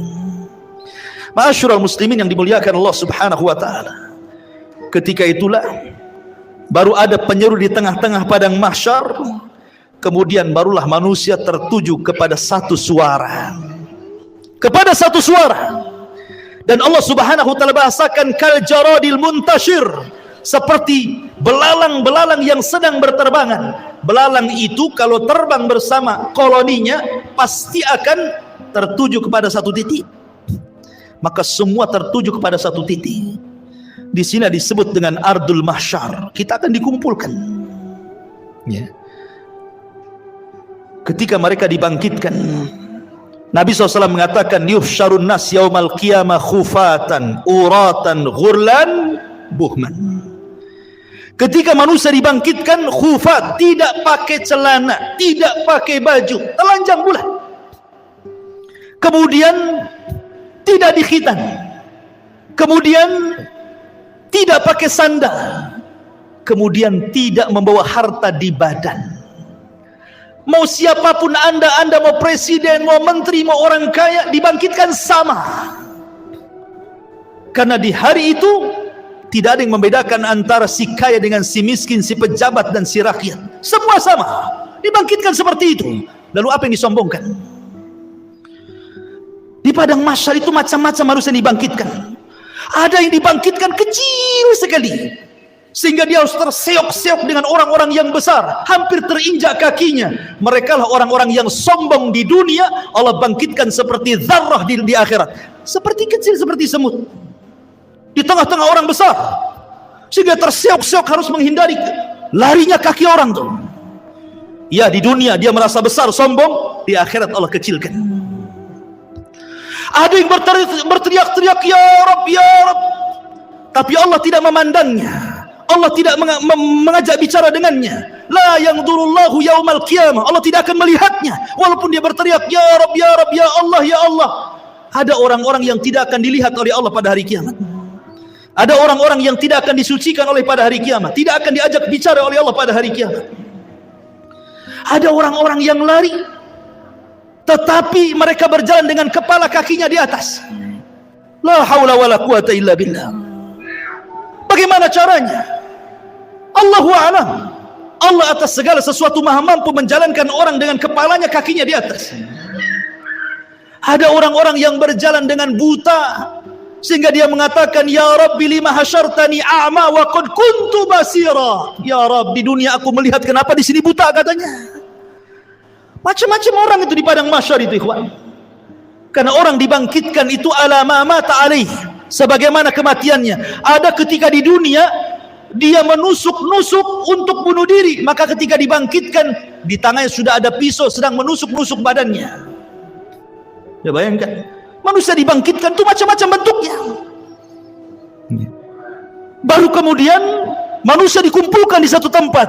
Di sinilah terjadi faslul qadha. Yang pertama kali faslul qadha, di mana Allah Subhanahu wa taala akan membentangkan mahkamah peradilan di tengah-tengah manusia. Dan yang pertama kali diadili adalah para nabi. Para nabi, ikhwan, diadili dulu. Dengan cara apa? Para nabi dikumpulkan umatnya. Nuh bersama umatnya, Nabi Saleh bersama umatnya, Nabi Syuaib bersama umatnya, semua para nabi bersama umatnya. Kemudian Allah akan berkata kepada umatnya, ya umat Nuh, sudahkah Nuh menyampaikan risalahnya? Orang-orang kafir dari umat Nuh mengatakan, ya Rabb, Nuh tidak pernah menyampaikan risalah kepada kami. Mereka hendak berdusta. Kemudian Allah mengatakan, ya Nuh, lihat, engkau belum pernah menyampaikan risalahku kepada mereka. Kenapa kau tidak sampaikan? Maka Nuh mengatakan, ya Rabb, aku sudah sampaikan. Kalau engkau tidak percaya, aku punya saksi. Maka Allah mengatakan, kalau begitu datanglah saksi. Maka Nuh alaihi salatu wassalam meminta kepada Rasul kita Muhammad sallallahu alaihi wasallam untuk menjadi saksi bahwa Nuh sudah menyampaikan risalahnya. Maka Allah panggil Rasul kita Muhammad sallallahu alaihi wasallam, ya Muhammad, kenapa kok mau jadi saksi kepada Nuh alaihi salatu wassalam? Bukankah usiamu dengan usia Nuh terpaut jauh dan engkau tidak hidup di zaman Nabi Nuh? Bagaimana kau akan jadi saksi mereka? Maka Rasul SAW mengatakan, ya Rabb, ya aku tidak hidup di zaman Nabi Nuh, tetapi aku yakin bahwa Nuh sudah menyampaikan risalahnya. Maka Allah mengatakan, apa yang membuat anda yakin bahwa Nuh menyampaikan risalahnya? Maka Rasul mengatakan, karena engkau yang bicara seperti itu ya Rabb. Kemudian Rasul membacakan surat Nuh. Engkau yang ngomong dalam Al-Quran bahwa Nuh sudah menyampaikan risalahnya. Maka Allah mengatakan, shadaqta, benar engkau. Wa kadzabu haula, dan mereka sudah berdusta. Kemudian berpindah kepada nabi berikutnya sampai di akhir dengan Isa bin Maryam, nabi yang terakhir dari nabi-nabi Bani Israel. Inilah isyarat bahwa nabi akan menjadi saksi bagi seluruh para nabi. Ketika nabi hendak rindu ingin mendengar Al-Quran, yang dipanggil siapa? Abdullah bin Mas'ud. Abdullah bin Mas'ud, bacakan, iqra alayya Al-Quran, baca untukku Quran. Kata Abdullah bin Mas'ud, ya Rasulullah, aqra'u alaika al-Quran wal Quranu unzila ilaika? Rasul, apakah saya harus membaca Quran sementara Quran turun kepadamu? Oh tidak. Kata Rasul, iqra, baca, saya ingin mendengarkan suaramu. Maka kata Abdullah bin Mas'ud, baik. Akhirnya Abdullah bin Mas'ud membaca suratun Nisa sampai kepada ayat. Apa ayatnya? Hatta idza ji'na min kulli ummatin bisyahid wa ji'na bika ala haula'i syahida. Bagaimana ya Muhammad kalau tiap-tiap umat itu mendatangkan saksi-saksinya, kemudian engkau menjadi saksi mereka? Maka Nabi SAW kemudian menangis dan mengatakan, ya Abdullah, hasbuka, hasbuka, cukup, cukup. Maka Abdullah bin Mas'ud melihat Rasul menangis sehingga membasahi janggutnya. Rasul akan menjadi saksi bagi setiap umat dan setiap nabi. Setelah para nabi kemudian dimintai pertanggungjawabannya, barulah Allah Subhanahu wa taala mengarah kepada umatnya, kepada kita semuanya. Baru Allah Subhanahu wa taala bertanya kepada kita. Disitulah yang disebut dengan al-ardu. Ard. Apa itu ard? Allah Subhanahu wa taala akan tampakkan kepada kita perbuatan kita di bumi, Allah tampakkan di akhirat. Allah tampakkan tuh. Ya. Kemudian Allah Subhanahu wa taala memberikan catatan kepada hamba, setiap hamba itu diberikan catatan. Kalau Allah mengatakan iqra kitabak, baca bukumu, maka dia pun membaca. Dia pun membaca apa yang sudah dia lakukan. Ingat, khususiyah yaumul akhir, kehususan hari kiamat, di mana Allah berikan memori hafalan manusia dikembalikan. Mereka kuat hafalannya. Kalau sekarang di dunia 1 minggu kemarin Anda pernah mengucapkan apa, Anda pernah berbuat apa, Anda pernah mendolimi siapa, Anda pernah hasad kepada siapa, lupa antum. Baru 1 minggu tuh, ya kan? Baru 1 minggu sudah lupa kan itu ya. Tapi di akhirat Allah berikan kekuatan hafalan. Sejak antum akil balik sampai antum diwafatkan, hafal antum. Oh, jam segini, hari ini, tanggal sekian-sekian, aku begini. Hafal. Untuk dicocokkan dengan catatannya. Dan ketika itu ikhwatu fiddin tidak bisa berdusta di hadapan Allah. Yauma nakhtimu ala afwahihim wa tukallimuna aydihim wa tashhadu arjuluhum bima kanu ya'malun. Mulut terkunci, tangan bicara, kaki menyaksikan apa yang sudah diperbuatnya. Bayangkan, saksi bukan hanya anggota badan, bahkan kulit jadi saksi. Kulit tiba-tiba bicara di hadapan Allah dan menyalahkan badannya. Akhirnya badan kemudian mengkritik kulit dan mengatakan, lima syahidtum alaina, kenapa engkau wahai kulit menjadi saksi bagi badanmu sendiri? Kata kulit, antaqanallah, Allah yang membuat bicara, aku mau apa? Tidak cukup dari situ, bumi yang kita pijat akan jadi saksi. Karena yauma idin tuhadditsu akhbaraha, pada hari itu bumi menghabarkan kisah-kisah orang yang pernah di atas bumi itu. Lautan akan jadi saksi, langit akan jadi saksi, malaikat akan jadi saksi. Siapa yang bisa mungkir dari kesalahan, ikhwan? Semua jadi saksi. Di bumi antum bisa bayar lawyer, cari yang pandai bicara, dia bisa mendustakan yang jujur didustakan. Di akhirat lawyer aja butuh lawyer. Lawyernya butuh lawyer, pengacaranya butuh pengacara. Tapi di akhirat tidak ada pengacara. Apa yang mau diacarakan? Nggak ada pengacara. Ya. Semua jadi saksi. Ma'asyiral muslimin yang dimuliakan Allah Subhanahu wa taala. Mulailah manusia dihisab. Pertama kemudian Allah Subhanahu wa taala akan terbangkan catatannya. Di situ ada yang mengambil dengan tangan kanannya, dengan tangan kirinya, dengan tangan kiri dari belakangnya, dan itu menunjukkan keselamatan dan tidaknya orang. Orang yang beriman ambil dengan tangan kanannya. Dengan bangganya dia mengatakan, "Ha umuqra'u kitabiyah." Baca kitabku katanya. Dia sudah tahu isinya baik. Itu bangga dia. Tetapi orang-orang yang mengambil catatan dengan tangan kirinya, dia mengatakan apa? Ya laitani lam uta kitabiyah wa lam adri ma hisabiyah. Duhai kiranya aku tidak mau mengambil catatanku dan aku tidak tahu apa hisabku. Sampai terakhir dia mengatakan, ma agna anni maliyah halaka anni sultaniyah. Duhai kiranya kekuasaan yang aku bangga-banggakan di dunia nggak ada manfaatnya. Duhai kiranya harta yang bertumpuk di dunia pun tidak ada faedahnya. Menyesal dia. Kan itu ya. Kemudian mereka dikumpulkan di padang mahsyar, terjadilah hisab kepada binatang. Di situ dikumpulkan semua binatang, mulai dari semut sampai kepada buaya darat, dikumpulkan semua di situ. Kenapa? Karena di antara binatang juga ada yang saling mendolimi, yang bertanduk nanduk, yang tidak bertanduk. Buaya makan ular, ular makan binatang lainnya. Binatang ini terus makan makanan sampai ke yang kecil, saling makan memakan. Zalim di antara binatang. Allah Maha Adil. Ada hisab di antara binatang. Yang tadinya kambing yang bertanduk, yang suka nanduk, yang tidak bertanduk, tanduknya dicabut, diletakkan kepada yang tidak bertanduk. Tanduklah seberapa banyak kau ditanduk di bumi katanya. Terjadi hisab. Tapi mereka tidak diadab. Mereka hanya dihisab saja. Setelah binatang-binatang dihisab, Allah mengatakan kunu turaba, jadilah kalian tanah.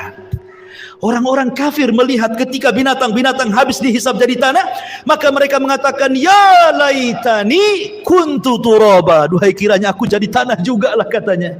Tapi tidak mungkin jadi tanah. Tetap mereka dihisab dan diadab. Ikhwan, manusia akan dikumpulkan selama 50 alfasanah, 50.000 tahun dalam kondisi berdiri. Tidak ada di padang mahsyar itu yang duduk kayak antum gini, enak kali. Apalagi sambil baring bawa tikar, nggak ada tikar. Posisi mereka berdiri karena Allah mengatakan yauma yaqumun nasu lirabbil alamin. Pada hari itu manusia berdiri menghadap Rabbnya. Kenapa tidak ada yang duduk, tidak ada yang berbaring? Karena kalau duduk maka dia akan tenggelam dengan keringatnya. Berbaring apalagi? Bagaimana tidak matahari diletakkan di atas kepala 1 mil. Ada orang yang bercucuran dengan keringat sehingga tenggelamlah dia dengan keringatnya. Ada yang keringatnya sedada, ada yang keringatnya sepusar, ada yang keringatnya selutut, sesuai dengan amalannya. Sesuai dengan amalannya. Dan hari itu hari yang haus sekali.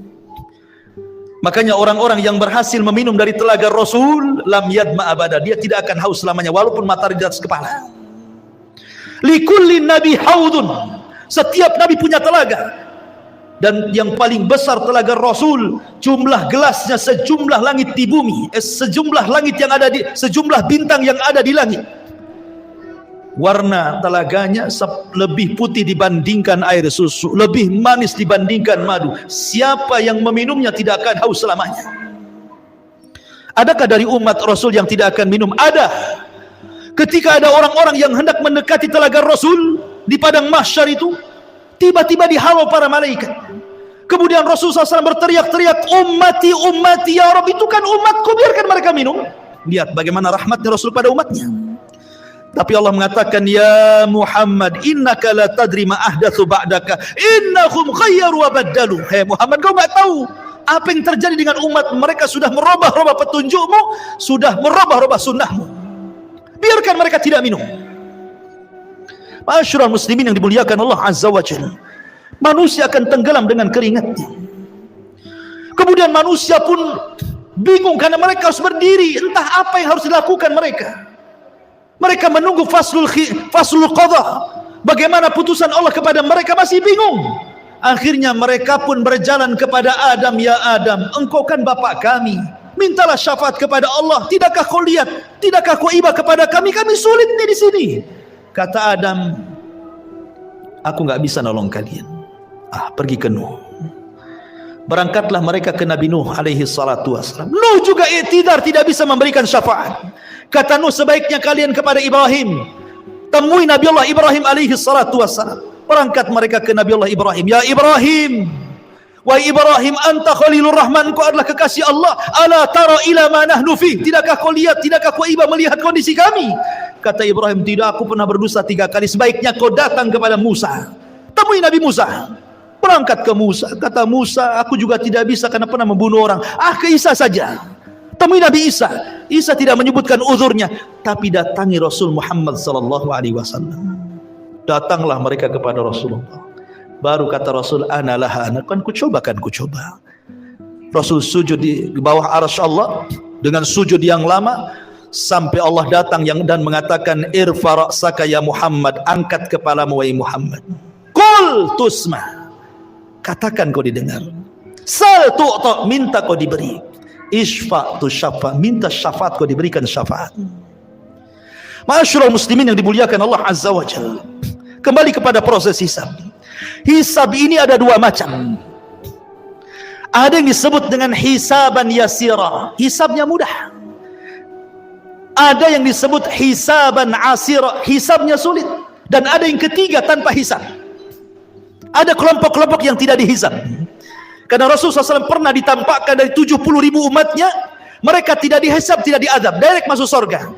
Kemudian ketika ditanya siapa mereka orang-orang yang tidak dihisab itu Rasul, kata Rasul, alladzina la yastarqun wa la yaktawun wa la yatatayyarun wa ala rabbihim yatawakkalun. Orang yang tidak minta diruqyah, tidak minta dikai besi panas yang digunakan untuk perobatan, dan tidak tatayyur, menjadikan sial dan hoki kepada sebuah benda atau suara, dan mereka senantiasa tawakal kepada mereka. Orang-orang yang masuk surga tanpa hisab dan adab, tidak akan dikumpulkan di padang mahsyar, direct masuk surga. Tetapi orang-orang yang hisabnya sulit dan orang yang hisabnya mudah tetap di padang mahsyar. Cuman mereka tidak sampai 50.000 tahun, tergantung hisabnya. Kalau hisabnya mudah sebentar saja.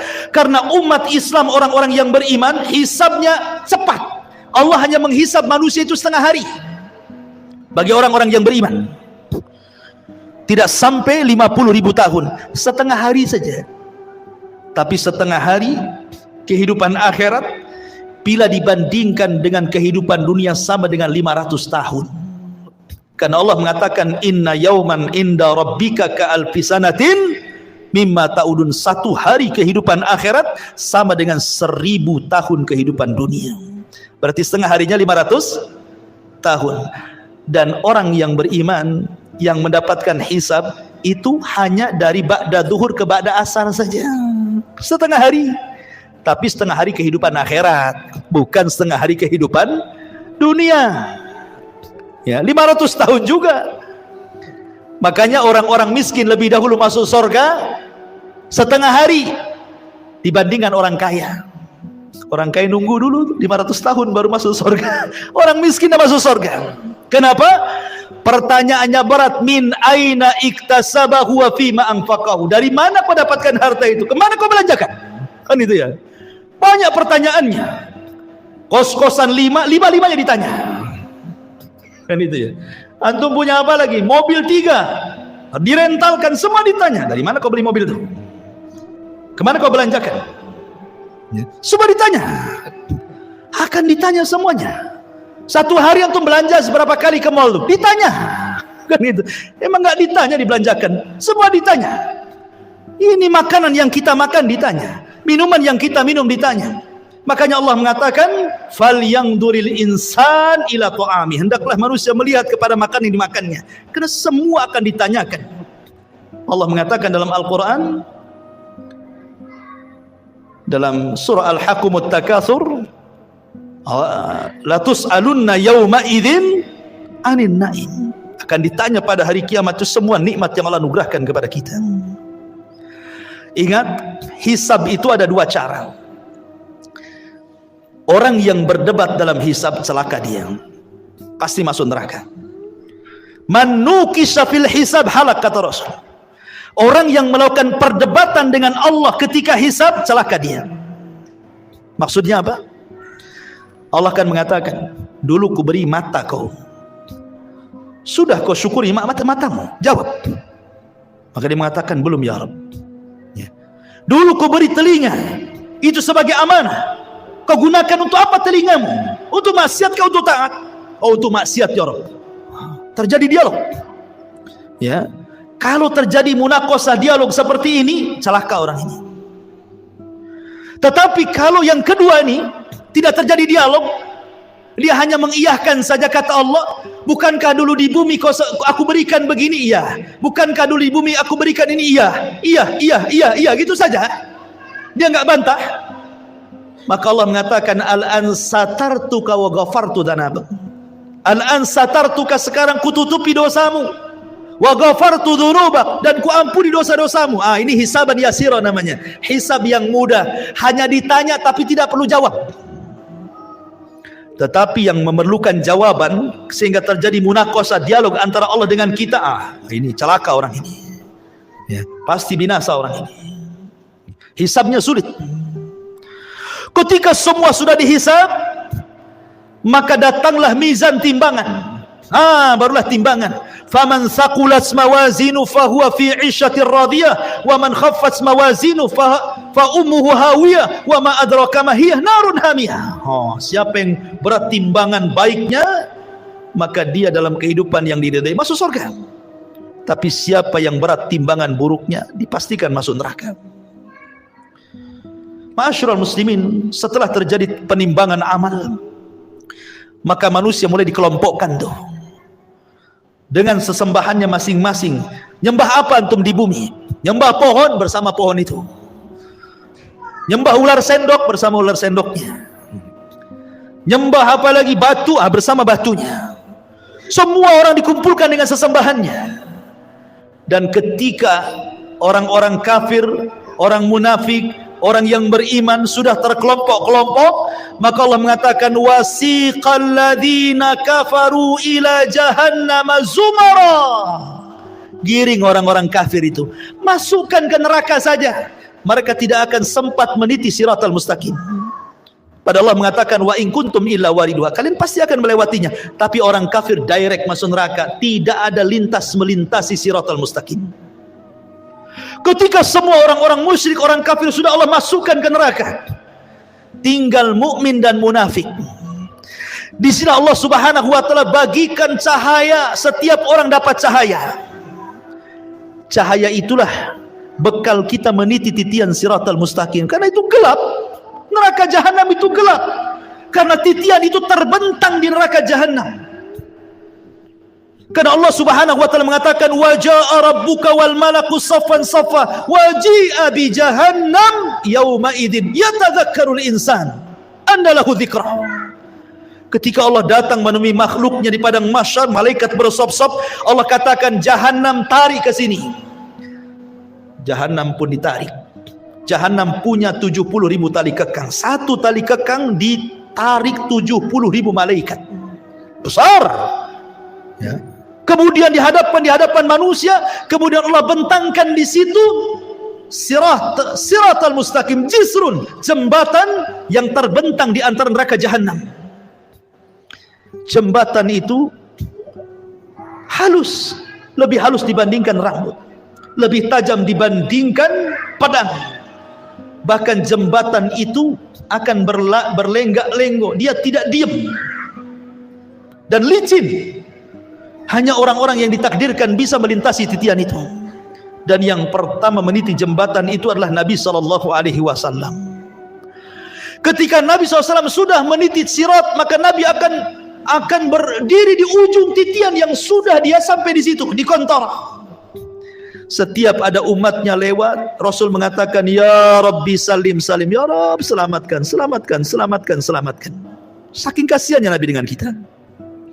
Ada yang melewati titian seperti kilat, sudah sampai di sana, gitu ya.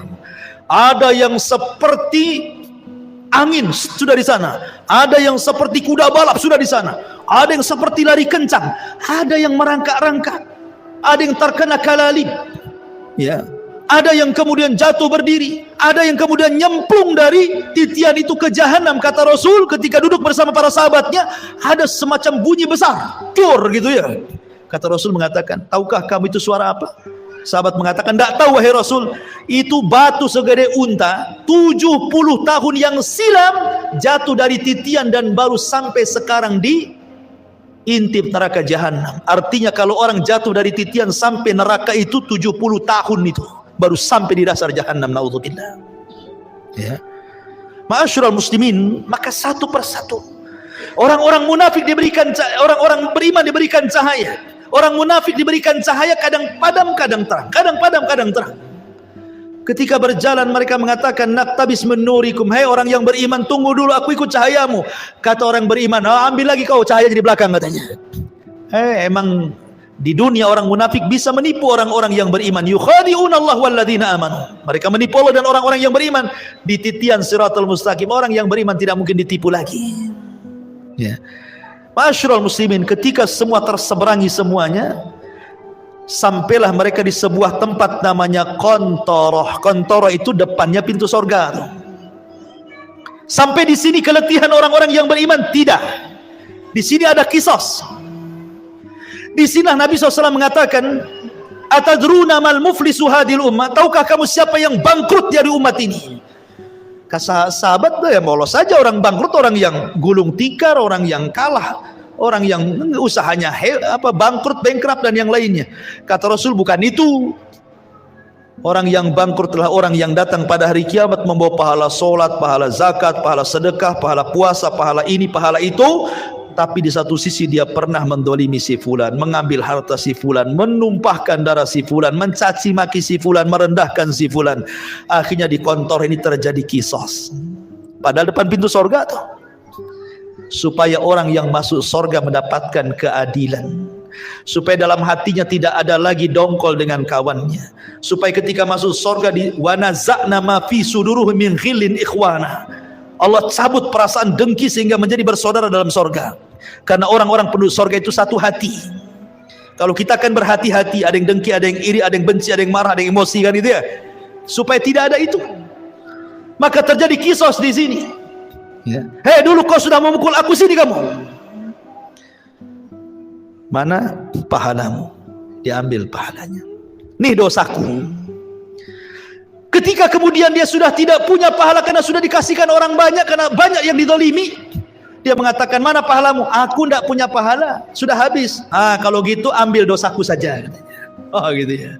Fa in faniyat hasanatuhu, kalau sudah habis kebaikannya, maka nggak dilempar dosanya kepada dia. Pada sudah dikontoro, dilempar lagi ke belakang ke neraka. Ketika kisos sudah terjadi, ini kisos sesama orang yang beriman ya. Kalau kisos dengan orang kafir, kisos dengan binatang, dolim kepada binatang, dolim kepada orang kafir, dolim sesama orang kafir, dolim orang-orang yang beriman kepada orang kafir atau orang kafir kepada beriman, ini sebelum titian. Sebelum titian, nah itu dolim di situ. Kisosnya itu. Tetapi di kantor itu hanya khusus orang beriman saja, karena sudah mau masuk surga masalahnya. Bahkan orang-orang yang dibunuh akan datang menghadap Allah tanpa kepala. Dalam hadis Abdullah bin Abbas radhiyallahu anhu itu, tangan kirinya membawa kepalanya. Walaupun ketika di bumi tidak dibunuh dengan cara dipenggal kepala, tapi nanti pada hari kiamat orang yang dibunuh itu seperti itu bentuknya. Lehernya nggak ada, kepalanya dipegang oleh tangan kirinya, tangan kanan yang menyeret orang yang membunuhnya, kemudian menghadap Allah dan mengatakan, ya Rabb, sal hadza lima qatalani. Tanya orang ini, kenapa kau bunuh aku? Kenapa dia bisa membunuhku?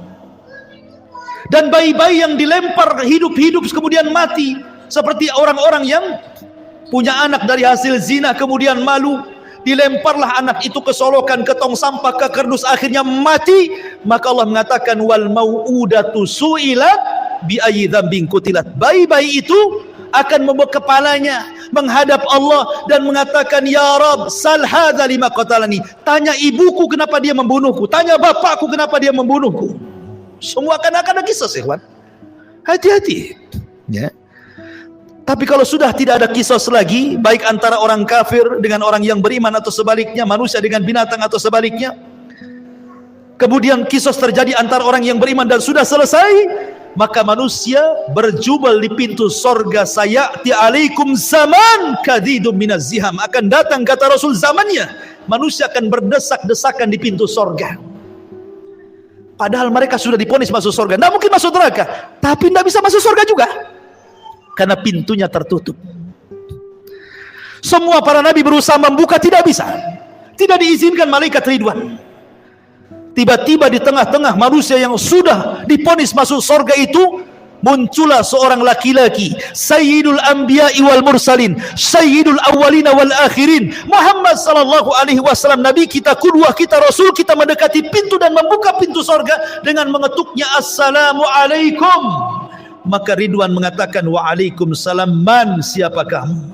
Kata Rasul, ana Muhammad, saya Muhammad. Kata malaikat Ridwan, bika umirtu alla aftah li ahadin qablak, aku diperintah Allah untuk tidak membuka pintu surga kecuali kau yang minta. Kata Rasul, ana awal man aftatihu babal jannah, sayalah orang yang pertama kali membuka pintu surga. Dibentanglah pintu surga. Pintu surga ini ada yang meneriak, ada yang berteriak. Jadi Allah subhanahu wa ta'ala meletakkan para pemanggil di pintu-pintu surga. Kalau dia ahli solat, duya min babis solat, hei pakar-pakar solat, kau ke sini, masuknya di sini, jangan di situ. Yang pakar puasa sunnah, puasa Senin Kamis, Ayyamul Daud, pokoknya ahli puasa, ada pintunya dari pintu royan. Ahli puasa, sini dari pintu royan, jangan pintu itu. Pintu jihad mengatakan, yang mati syahid lewat sini. Pintu tobat, yang tobat lewat sini. Masing-masing pintu itu menyeru kepada keahlian ibadahnya masing-masing. Dan sorga itu memiliki 8 pintu, berbeda dengan neraka 7 pintu. Kenapa? Biar menunjukkan bahwa rahmat Allah lebih luas dibandingkan murkanya. Makanya dibuat pintu surga lebih banyak dibandingkan pintu neraka. Karena Rasul mengatakan, Allah berfirman, inna rahmati wasiat ghadabi, rahmatku lebih luas dibandingkan murkahku. Ma'asyiral muslimin, ketika ada orang yang berdiri di pintu surga, dia berdiri nih, dia nggak mau masuk surga. Kata Allah, udkhulul jannah bi rahmati, masuk ke dalam surga dengan rahmatku. Orang ini mengatakan, ya Rabb, oh enggak, saya enggak mau masuk surga dengan rahmatmu ya Rabb. Kalau masuk surga karena rahmatmu itu bagi orang yang melakukan dosa, kemudian bertobat, kau kasih sayangi dia, akhirnya kau katakan masuk dengan rahmatmu. Aku ini enggak pernah berbuat dosa, aku ingin masuk surga dengan amalanku. Wow, dia merasa bangga dengan amalannya, karena aku enggak pernah berbuat dosa, masukkan aku dengan amalanku, katanya. Baik, kata Allah, hitung amalanmu berapa. Dihitung amalannya, rupanya amalannya tidak sebanding dengan satu nikmat yang Allah berikan, nikmat penglihatan. Karena amalannya lebih banyak daripada melihat. Karena takut dia tidak bisa masuk surga dengan amalannya, kalau gitu, ya Rabb, masukkan aku dengan rahmatmu ke dalam surga, katanya. Ya, karena masuk surga itu karena rahmat Allah. Kata sahabat, wala anta ya Rasul, termasuk engkau wahai Rasul, termasuk saya. Allah masukkan saya ke surga karena rahmatnya. Tapi Allah masukkan ke neraka karena keadilannya. Ma'asyiral muslimin yang dimuliakan Allah subhanahu wa ta'ala, ketika kemudian penduduk surga masuk ke dalam surga, kemudian malaikat surga mengatakan, salamun alaikum bima sabartum fa ni'ma uqbaddar, keselamatan bagi kalian wahai penduduk surga. Pertama kali tahiyatus salam, salamun qaulan mir rabbir rahim. Allah pun mengucapkan salam. Orang-orang tertentu saja mendapatkan salam di dunia itu, seperti Khadijah, istri Nabi. Kata Nabi SAW, Rabb dan Jibril menitipkan salam kepadamu ya Khadijah. Wah, tidak semua dapat salam dari Allah dan malaikat Jibril itu. Hanya orang-orang tertentu seperti Khadijah, karena Rasul yang mengatakan Allah dan Jibril menitipkan salam. Tapi orang masuk surga semua akan dapat salam dari Allah, salamun qaulan mir rabbir rahim. Ya, mereka dapat salam. Dan salam itu artinya selamat, karena di surga tidak ada aib. Di sorga itu selamat semuanya. Tidak ada orang yang lisannya kotor. Tidak ada di sorga itu. Tidak ada tukang gibah, tukang gunjing, tukang caci, tukang maki, tukang merendahkan. Tidak ada. Tidak ada yang dendam. Tidak ada. Sampai kepada istri-istri tidak ada cemburu kalau antum bersama bidadari. Karena semua jadi salam. Selamat semuanya. Selamat aib, dari aib selamat. Antum tidak kencing, antum tidak berak, antum tidak meludah, antum tidak mengeluarkan dahak, antum tidak ada congeknya bahasa kita. Pokoknya selamat badannya.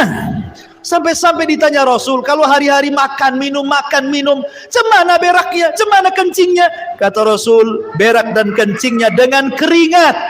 Dengan keringat. Dan keringatnya seperti minyak misi, itulah berak dan kencingnya penduduk sorga katanya. Wah, luar biasa. Ya. Selamat badannya. Wanitanya tidak haid, tidak ada nifas, tidak ada bau ketiak di sorga itu, semua wangi. Dunia antum harus bawa apa tuh? Kadang-kadang dikasih kapur barus ketiak di bumi kan gitu ya. Di sorga nggak ada bau, nggak ada bau-bau di sorga itu, karena selamat badannya. Ya. Di sorga tidak ada nenek-nenek. Di zaman Rasul ada nenek-nenek datang kepada Rasul, aku masuk surga enggak Rasul? Kata Rasul, nenek-nenek enggak masuk surga. Nenek ini menangis, pergi dia. Kemudian Rasul mengatakan kepada sahabat, bilang sama nenek itu, bukan berarti nenek itu enggak masuk surga, maksudnya di surga enggak ada nenek-nenek. Bacakan ayat inna ansha'nahunna insha'an wa ja'alnahunna abqara uruban atraba. Kami jadikan nenek-nenek jadi gadis-gadis usianya 33 sampai 34. Semua sama usianya segitu. Ya. Dan sorga itu nikmatnya yazdah, bertambah dan bertambah. Ada sukul jannah, pasar sorga. Pasar ini setiap Jumat kalau di bumi, kalau di sorga namanya Yaumul Mazid, hari tambahan nikmat. Semua penduduk sorga ke pasar, yang laki-lakinya itu berjumpa dengan kawan-kawannya di pasar itu. Kemudian ngobrol cerita pengalaman antum di dunia. Oh, kita kan pernah ngaji di Odessa dulu. Kenal nggak antum di samping saya? Nanti itu bicarakan semua itu. Akan teringat dengan kehidupan dunia. Jadi pembicaraan nanti di pasar itu, pembicaraan kita di dunia, obrolan kita, bercandaan kita, semua akan dibicarakan di pasar surga itu. Di pasar surga itu ada jual beli, ya.